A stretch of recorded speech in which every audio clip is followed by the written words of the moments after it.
Welcome back to The Explainer. Come on in, grab a seat. We're settling into our community studio space today, and I really wanted to set a warm, intimate vibe for this one. We're unpacking a fascinating piece of source material that tackles a massive, absolutely crucial issue in modern faith. You know, we live in this era of viral internet trends, fast food spirituality, and constant quick fixes.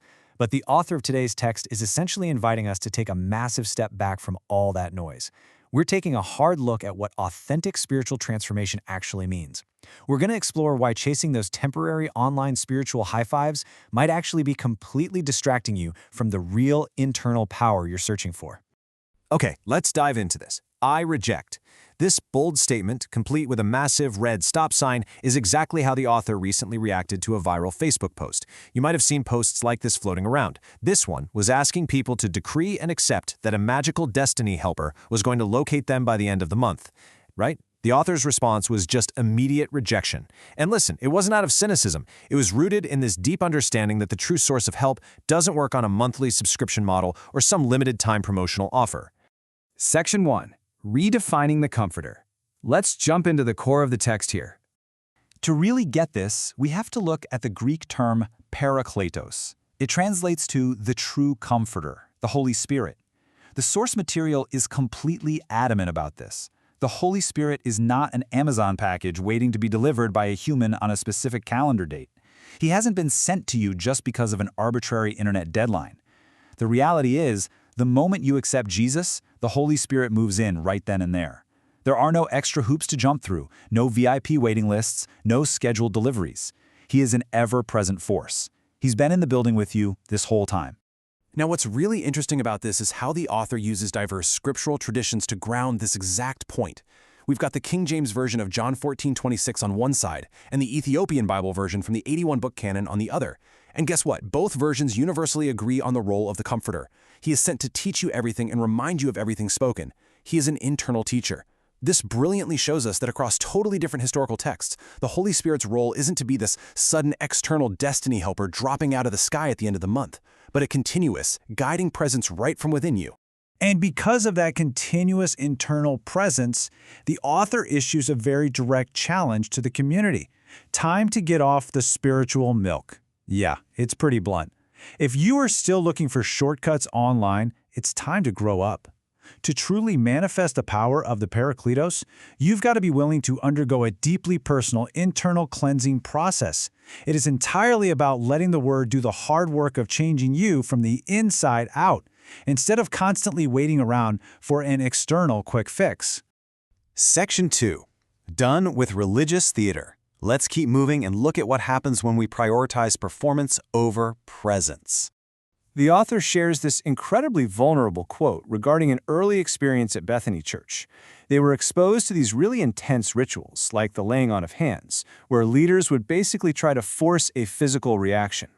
They were literally trying to make people fall backward to prove they were slain in the spirit.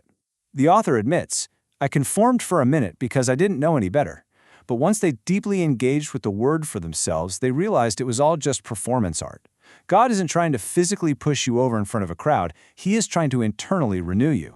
And this comparison of Romans 12:2 brilliantly illustrates exactly what that renewal looks like.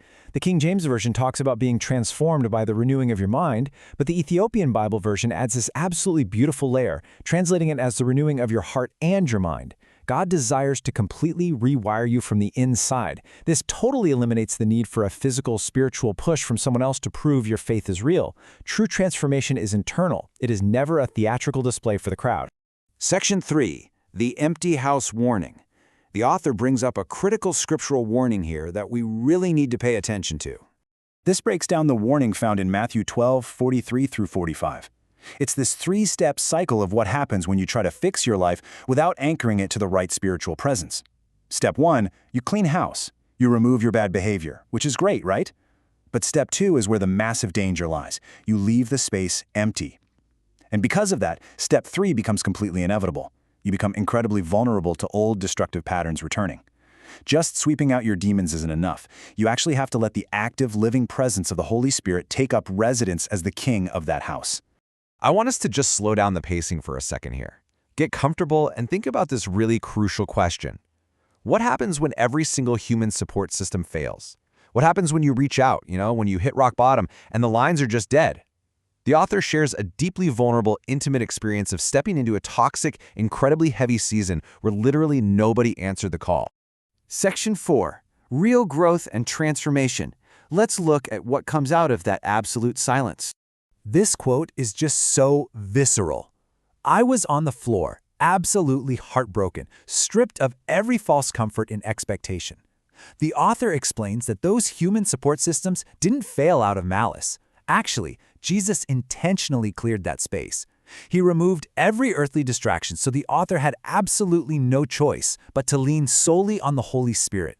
It was right there, in that precise moment of total isolation, that the reality of the Comforter was finally, truly experienced. So the crucial point is this: the Holy Spirit was literally the only thing holding them together when the rest of the world collapsed. Real power, real survival. It doesn't come from religious clout, it doesn't come from going viral on Facebook, and it certainly doesn't come from a destiny helper randomly finding you at the end of the month. It comes from an immovable presence within. This is the definition of transformation that happens from the inside out.